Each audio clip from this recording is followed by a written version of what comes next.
ஒரு ஆம்பளையா இருந்தா இல்ல வேற மாதிரி ஆகுது.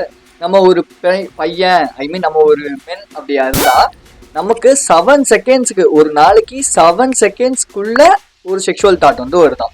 ஸோ அப்படி பார்த்தா ஒரு அவருக்கோ இல்லை ஒரு டேக்கோ எடுத்தா எவ்வளோ கணக்காகும் அப்படின்னு சொல்லி ஒரு தியரி வந்து சொல்லுது. ஸோ இது உண்மையா?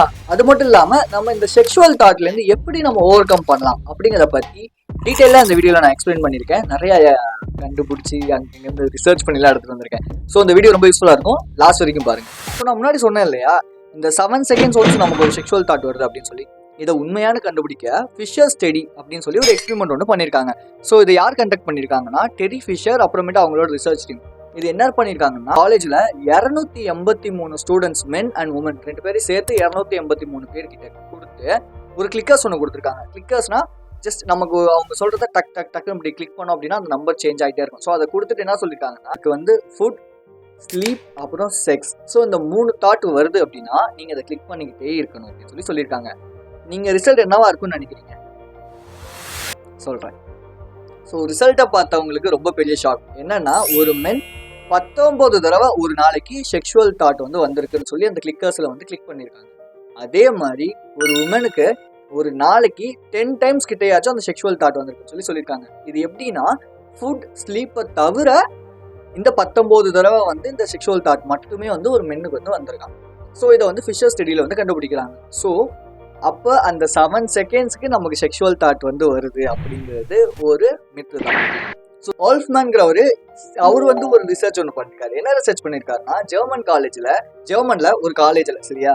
ஸோ அங்கே வந்து ஒரு 10-15 ஒரு கிட்டத்தட்ட ஒரு சம் அமௌண்ட் ஆஃப் ஸ்டூடெண்ட்ஸை கூப்பிட்டு அவங்களோட ஃபோனில் வந்து அலர்ட் செட் பண்ணி கொடுத்து, உங்களுக்கு என்ன தாட் வந்தாலும், இந்த தாட் தான் ஸ்பெசிஃபிக்காக சொல்லாமல் என்ன தாட் வந்தாலும் நீங்கள் வந்துட்டு ஒரு கிளிக் பண்ணணும், ரிமைண்டர் செட் பண்ணிக்கிட்டே இருக்கணும் சொல்லியிருக்காங்க. ஸோ இந்த ரிசர்ச்சோட எண்டில் என்ன நடந்திருக்குன்னா, அவங்களுக்கு மேக்ஸிமமாக 19 தடவை முன்னாடி எக்ஸ்பெரிமெண்ட்டில் வந்த அந்த செக்ஷுவல் தாட்டு இந்த தடவை வராமல் இருக்கு.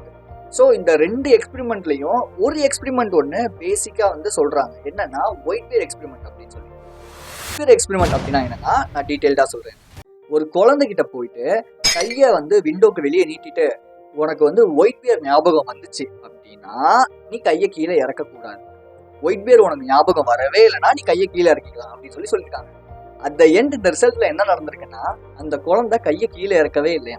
ஸோ இதுலேருந்து நமக்கு என்ன சொல்றாங்க அப்படின்னா, இந்த செக்ஷுவல் தாட் அப்படிங்கிறத நம்ம சொல்லும் போது நான் பண்ணவே கூடாது அப்படின்னு நினைக்கும் போது, இல்லை யாரோ ஒருத்தர் இதை நீ பண்ணா தப்புன்னு சொல்லும் போது அது நம்ம மைண்டுக்குள்ள போய் ப்ரோக்ராம் ஆகிறதுனால நம்ம அந்த விஷயத்தோட ஞாபகங்கள் நமக்கு அதிகமாக வந்துக்கிட்டே இருக்கான். ஸோ ஃபர்ஸ்ட் எக்ஸ்பெரிமெண்ட் ஒன்று சொன்னேன் இல்லையா, அதில் என்ன சொல்லியிருப்பாங்கன்னா, ஸ்பெசிஃபிக்காக மென்ஷன் பண்ணியிருப்பாங்க ஃபுட், ஸ்லீப், செக்ஸ் இப்படின்னு சொல்லி. ஸோ அதனால தான் அவங்களுக்கு என்னன்னா, செக்ஷுவல் தாட்டுங்கிறது 19 தடவை கிட்ட ஒரு மென்னுக்கும் ஆவரேஜாக ஒரு உமனுக்கும் 10 டைம்ஸ் கிட்ட வந்திருக்கு. பட் இதுவே செகண்ட் எக்ஸ்பெரிமெண்ட்ல உங்களுக்கு என்ன தாட் வந்தாலும் அவங்க ஸ்பெசிஃபிக்காக சொல்லலை, என்ன தாட் வந்தாலும் அதை வந்து ரிமைண்டரில் நீங்கள் வந்து வச்சுக்கணும்ப்பா ஃபோனில் அப்படின்னு சொல்லியிருக்காங்க. ஸோ அப்படிங்கும் போது அவங்களுக்கு அந்த செக்ஷுவல் தாட்டுங்கிறது ஒரு மேக்ஸிமமாக 3 டைம்ஸ் 2 டைம்ஸ் வந்திருக்கே தவிர மோஸ்ட்டாக பெருசாக அந்த 19 தடவை 20 தடவை ஒரு நாளைக்குள்ளே வரல. ஸோ இதுலேருந்து நம்ம என்ன தெரிஞ்சுக்கலாம்னா, நம்ம தான் அந்த செக்ஷுவல் தாட்டை வந்து ஒரு இமேஜ் கொடுக்குறோம். ஓகே, ஸோ அது ஜஸ்ட் ஒரு எண்ணம், அது வந்து ஒரு திங்கிங். அது வந்து ஒரு ஆணாக இருந்தால் நம்ம எல்லாருக்குமே, ஆணாவோ பெண்ணாவோ யாராக இருந்தாலும் அந்த தாட்டுங்கிறது வரதான் போகுது. ஓகே, ஸோ ஏன் வந்து உமனால் அந்த அளவுக்கு பெருசாக அந்த ஒரு தாட்டில் வந்து ஃபோக்கஸ் பண்ண முடியலன்னா, அவங்க மென்டலி அவங்க ரொம்ப ஸ்ட்ராங்.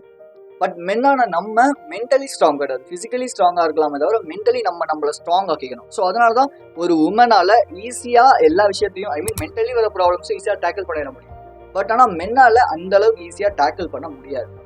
ஸோ நம்ம என்ன பண்ணலாம் அப்படின்னா, அது ஒரு தாட்டுங்கிறத மட்டும் நம்ம வச்சுக்கிட்டு அதனால் ஒரு கில்ட்டி ஃபீல் எடுத்துக்கிறதோ, அதனால் நான் தப்பானவன் நினச்சிக்கிறதோ, அதனால் நான் ஒரு பொம்பளை பொறுக்கி அப்படின்னு நினச்சிக்கிறதோ, எல்லாருக்குமே அந்த தாட் வந்துருக்கும். இன்னைக்கு சாமியாராக இருக்கவங்களுக்கு, முன்னாடி ஆசாமியாக இருக்கவங்களுக்கு எல்லாருக்குமே இந்த செக்ஷுவல் தாட்டுங்கிறது வரும். பிகாஸ் வி ஆர் மென். அதை நம்ம புரிஞ்சுக்கணும். ஓகே, அதே மாதிரி ஒரு ஃபாரின் கண்ட்ரியில் இன்னொரு ரிசர்ச் ஒன்று பண்ணியிருக்காங்க. ஒரு கட் அவுட்னு சொல்லுவாங்க இல்லையா, அதில் ஒரு பெண்ணோட காலை மட்டும் வச்சுருக்காங்க. வரப்போகிற ஆண்கள் எல்லாருமே என்ன பண்ணியிருக்காங்கன்னா, அந்த காலை பார்த்துட்டு ஒரு 5 நிமிஷமாவது டிஸ்ட்ராக்ட் ஆகிருக்காங்க. பட் அதே மாதிரி ஒரு ஆணோட ஒரு ஷர்ட்லெஸ் பிக் அங்கே வைக்கும் போது எந்த ஒரு பொண்ணும் அந்த இடத்துல டிஸ்ட்ராக்ட் ஆகலையும். ஸோ இதில் நம்ம என்ன தெரிஞ்சுக்கலாம் அப்படின்னா, நம்ம தான் அந்த செக்ஷுவல் தாட்டுக்கு ஒரு வடிவம் கொடுத்து நம்ம தப்பானவன், நம்ம கெட்டவன் அப்படிங்கிற அந்த ஒரு கில்ட்டு ஃபுல்குள்ளேயே போய் போய் மூழ்கிட்டு இருக்கோம். கஷ்டப்படுறதுக்கோ நான் தப்பானவன் நினைக்கிறதுக்கோ ஒன்றும் கிடையாது. அது ஒரு தாட். அது வந்து நம்ம லைஃப்பை பாதிக்காத வரைக்கும் எந்த பிரச்சனையும் கிடையாது. ஒருவேளை அதையும் மீறி நம்ம லைஃப்பை பாதிக்குதுன்னா நம்ம ஒரு சில விஷயங்களை மேற்கொள்ளலாம். என்னென்ன அப்படின்னா, நம்மளை நம்ம எப்போவுமே பிஸியாக வச்சுக்கலாம். ஓகே, அது ரொம்ப ஈஸியான ஒரு விஷயம் தான். நம்மளை எப்போவுமே நம்ம பிஸியாகவே வச்சுக்கிறது. ஏதாவது ஒரு விஷயத்துல மூழ்கிறது, ஃப்ரெண்ட்ஸோட சுற்றுறது, ஸோ அந்த மாதிரி இருக்கலாம். இல்லை என்னால் அதெல்லாம் பண்ண முடியாதுப்பா அப்படின்னா நமக்கு நம்பிக்கைக்குரிய ஒருத்தவங்க கிட்ட போய் மேக்ஸிமம் ஆஃப் த டைம் பேசலாம். ஓகே, அப்படி யாருமே இல்லை அப்படின்னா கவலைப்படாதீங்க, நான் இருக்கேன். என்னோட இன்ஸ்டாகிராம் ஐடி கீழே இருக்கு. ஸோ உங்களுக்கு ஒருவேளை ரொம்ப டிப்ரெஸ்டாக இருக்கு, சர்க்கிள் யாருமே கிடையாது, என் மைண்ட் செட்டுக்கு யாருமே இல்லை அப்படின்னா நீங்கள் கூட வந்து பேசலாம், பிரச்சனை கிடையாது. ஆஸ் பர் வித் கேஜே கீழே லிங்க் கொடுக்கும். ஓகே, ஸோ அப்படியே இல்லை எனக்கு இன்னொருத்தவங்க கிட்ட வேணும்னா உங்கள் பேரண்ட்ஸ் சொல்லி பாருங்க. உங்கள் பேரண்ட்ஸ் கிட்ட புரிஞ்சுக்காம யாருமே இருக்க மாட்டாங்க. ஒருவேளை உங்கள் பேரண்ட்ஸுமே அந்த ஒரு விஷயத்த புரிஞ்சுக்கலன்னா நீங்கள் டாக்டர்கிட்ட போய் கவுன்சிலிங் எடுங்க, தப்பே கிடையாது. கவுன்சிலிங் எடுக்கிறது பைத்தியக்காரங்க, ஒரு முட்டாளுங்க, இல்லைனா வந்து மனநல பாதிக்கப்பட்டவங்க கவுன்சிலிங் எடுக்க முடியாது. எல்லாருமே கவுன்சிலிங் எடுக்கணும், சரியா? ஸோ நம்ம லாஸ்ட்டாக பண்ண வேண்டிய ஒரு விஷயம் என்னன்னா, நம்ம அதை விட்டு ஓவர் கம் பண்ணணும்னு நினைக்கக்கூடாது. அது ஒரு தாட்டுன்னு மட்டும் நினச்சா மட்டும் போதும். அது வந்து ஓவர் கம் பண்ணணும், நான் அதுலேருந்து வெளியே வரணும் எவ்வளோக்கு எவ்வளோ நம்ம போராடுறோமோ அவ்வளோக்கு எவ்வளோ நம்ம வீக் ஆகும். ஸோ அந்த மாதிரியான செக்ஷுவல் தாட் வருதுன்னா ஜஸ்ட் அதை லீவ் பண்ணிவிட்டு ஓகே அது என்னன்னு தானே அப்படிங்கிற ஃபீலை வச்சுக்கணும். நம்ம முன்னாடி சொன்ன மாதிரி ஒரு கில்ட்டி ஃபீலை உள்ளுக்குள்ளே வச்சுக்க என்னன்னா அந்த குற்ற உணர்ச்சியை திரும்பியும் ஒரு விஷயத்த பண்ணுறதுக்கு தூண்டும். இதை நிறையா பேர் எக்ஸ்பீரியன்ஸ் பண்ணியிருக்காங்க லைஃப்பில். ஒன்று பண்ணக்கூடாதுன்னு நினைப்பீங்க, நவே மாட்டேன்டான்னுவீங்க, அப்புறம் திரும்பியும் அந்த ஒரு குற்ற உணர்ச்சி நான் முன்னாடி பண்ணியிருந்தேனே, சார் முன்னாடி இப்படி இருந்தேனே அப்படின்னு அந்த ஒரு தாட்டே என்னன்னா திரும்பி அந்த விஷயத்த பண்ண தூண்டும். முன்னாடி எப்படி இருக்கோங்க, இன்னைக்கு எப்படி இருக்கோங்க.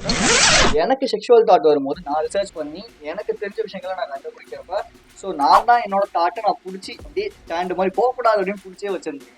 ஸோ அது தாட் அப்படின்னு நான் விடும்போது எனக்கு அது ஒரு பெரிய விஷயமாவோ பெரிய ஒரு ஐயோ நம்ம குத்தம் பண்ணிட்டோம் கொலை குத்தம் பண்ணிட்டோம் அப்படின்னு எனக்கு தோணவே இல்லை. அது தாட்டு தானே, நானும் ஆம்பளை தான், நானும் சராசரி மனுஷன் தான், எனக்கு இதெல்லாம் வரலாம் சகஜங்கிற ஒரு மென்டாலிட்டி போகும். அது தன்னாலே ஃபேட் அவுட் ஆகிடுச்சு. ஸோ இதை நான் எக்ஸ்பீரியன்ஸ் பண்ணனால இதை நான் உங்ககிட்ட வந்து எக்ஸ்பிளைன் பண்ணுறேன், ஷேர் பண்ணுறேன். ஓகே, ஸோ இந்த வீடியோ உங்களுக்கு ரொம்ப யூஸ்ஃபுல்லாக இருக்கும். அப்படி யூஸ்ஃபுல்லாக இருந்துச்சுன்னா just hit like button. And உங்களுக்கு என் கூட வந்து பேசணும் அப்படின்னா, இல்லை நம்ம ஒரு கம்யூனிட்டியாக ஃபார்ம் பண்ணணும் அப்படின்னா ஜஸ்ட் என்னோட இன்ஸ்டாகிராம் லிங்க் கீழே கொடுத்துருக்கேன். நீங்கள் இன்னொரு சேனலில் வ்ளாக் வீடியோ போட்டிருக்கேன். ஸோ அதுவும் நீங்கள் பிடிச்சிருந்துச்சுன்னா பார்க்கலாம், அதோட லிங்க் கீழே கொடுக்குறேன். And so be strong and stay positive. This is KJ. Next எபிசோடில் இன்னொரு நல்ல வீடியோட வரேன். தேங்க்யூ.